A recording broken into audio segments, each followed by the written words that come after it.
ఇటీవల కాలం నుంచి అగ్రరాజ్యం అమెరికా గడ్డు పరిస్థితులను ఎదుర్కొంటుందా అంటే అవుననే సమాధానం వినిపిస్తోంది. ఓ పక్క అమెరికాలో అధ్యక్ష ఎన్నికలు కొనసాగుతున్న వేళ అమెరికా ఆర్థిక వ్యవస్థ భారీ అప్పుల్లోకి జారుకుంటోంది. తాజాగా అమెరికా పరిస్థితి మరింత విషమించడం ప్రపంచ దేశాలకు ఆందోళనలు కలిగిస్తోంది. జూలై 9న యుఎస్ ట్రెజరీ డిపార్ట్మెంట్ విడుదల చేసిన డేటా ప్రకారం అమెరికా గ్రాస్ నేషనల్ డెట్ మొదటిసారిగా $35 ట్రిలియన్ స్థాయికి అధిగమించింది. జాతీయ అప్పులు ఈ రేంజ్ దాటిపోవడం అమెరికా ఆర్థిక సవాళ్లను బట్టబయలు చేస్తోంది. ఈ ఏడాది జనవరిలో యుఎస్ డెట్ $34 ట్రిలియన్ దాటగా 6 నెలల్లోనే అమెరికా అప్పులు రికార్డు స్థాయికి చేరుకున్నాయి. ఇందులో పబ్లిక్, ఇంట్రా గవర్నమెంటల్ హోల్డింగ్స్ అని 2 భాగాలు కలిగి ఉంటాయి.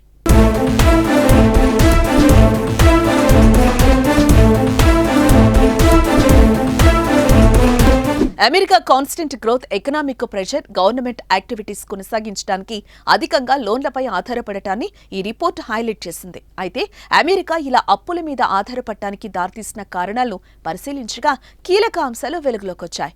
యుఎస్ గవర్నమెంట్ ఎక్స్పెండిచర్ పెరగడం, ట్యాక్స్ డిడక్షన్స్, వివిధ ఆర్థిక సంక్షోభాల ప్రభావాలను తగ్గించడానికి ఉద్దేశించిన ఎకనామిక్ స్టిమ్యులస్ చర్యలతో సహా అనేక అంశాల కారణంగా డెట్ భారీగా పెరిగిందని అమెరికా ట్రెజరీ డిపార్ట్మెంట్ రిపోర్టులో పేర్కొంది. ఈ క్రమంలో ట్రెజరీ ప్రస్తుతం జూలై నుంచి సెప్టెంబర్ వరకు నెట్ బారోయింగ్స్ దాదాపు $740 బిలియన్ ఉండొచ్చని అంచనా వేసింది. అయితే ఇది గతంలో అంచనా కంటే తక్కువ కావటం గమనార్హం.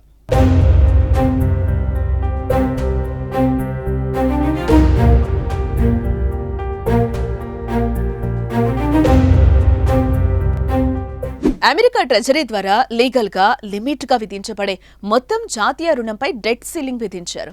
ఈ లిమిట్ ను చేరుకున్నప్పుడు డెట్ సీలింగ్ ను పెంచడానికి లేదా నిలిపివేయడానికి కాంగ్రెస్ ఆమోదం లేకుండా ట్రెజరీ ఎటువంటి లోన్ను ఇష్యూ చేయదు.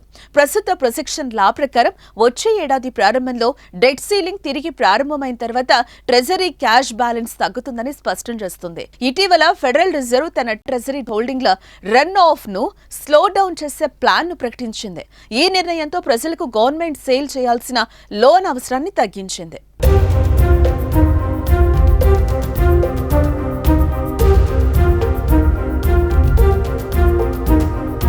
క్రెడిట్ సైట్స్ లో senior fixed income strategist Zachary Griffiths treasury year end cash balance projection పై కీలక వ్యాఖ్యలు చేశారు. అమెరికా గవర్నమెంట్ ట్రెజరీలో క్యాష్ బ్యాలెన్స్ ఆశించిన రేంజ్ లో లేదన్నారు. మరోపక్క అమెరికాలో నిరంతరం పెరుగుతున్న loan levels long term financial stability ఆందోళన పెంచుతుందన్నారు. ఈ మేరకు లోన్ లిమిట్ పై జరుగుతున్న చర్చలు యుఎస్ ఫినాన్షియల్ మేనేజ్మెంట్ లో ఉన్న పొలిటికల్ కాంప్లికేషన్లను హైలైట్ చేశారు.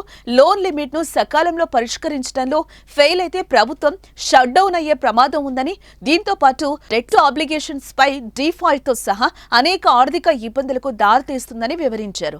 అమెరికా ఆర్థిక వ్యవస్థలో జరిగే పరిణామాల ప్రభావం ప్రపంచ దేశాలపై ఉంటుందన్నారు. దీంతో ఈ పరిస్థితులను ప్రస్తుతం ఇతర దేశాల సెంట్రల్ బ్యాంక్స్ నిశితంగా పరిశీలిస్తున్నాయని పేర్కొన్నారు.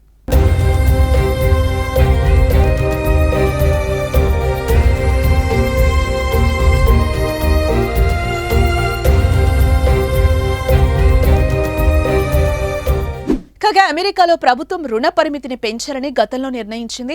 ఈ మేరకు యుఎస్ ప్రభుత్వ పాలసీలు, జీతాలు మొదలైన వాటికి సభ అనుమతితో రుణాలు తీసుకోవడం ద్వారా డబ్బు ఖర్చు చేస్తుంది. అయితే అమెరికా అధ్యక్షుడు జో బైడెన్ డెమోక్రాటిక్ పార్టీకి చెందినవాడు కాగా హౌస్ లో ప్రతిపక్ష రిపబ్లికన్ సభ్యుడు సపోర్ట్ లేకపోవడంతో రుణ పరిమితిని పెంచడంలో ప్రతిష్టంభన పెరిగింది. ఖర్చు తగ్గించుకోవడానికి బైడెన్ ప్రభుత్వం కొన్ని షరతులు పాటిస్తేనే రుణ పరిమితి ఆమోదం పొందుతుందని గతంలో రిపబ్లికన్లు మెలికపెట్టారు. రుణ పరిమితిని పెంచకపోతే అమెరికా డిఫాల్టర్ గా మారే అవకాశం ఉందని అమెరికా ఆర్థిక నిపుణులు అంచనా వేయడంతో షరతులతో కూడిన ఆమోదం తెలిపారు. అయితే ఈ మేరకు ప్రస్తుతం అమెరికా డెట్స్ $35 ట్రిలియన్ దాటడం ఫైనాన్స్ రంగంలో ఆందోళన పెంచుతుంది. మరి ఈ పరిస్థితుల్లో అమెరికాను ఎటు తీసుకెళ్తాయో, ఎన్నికల్లో గెలిచే ప్రభుత్వం ఇలాంటి అడుగులు వేస్తుంది అనేది చూడాల్సి ఉంది.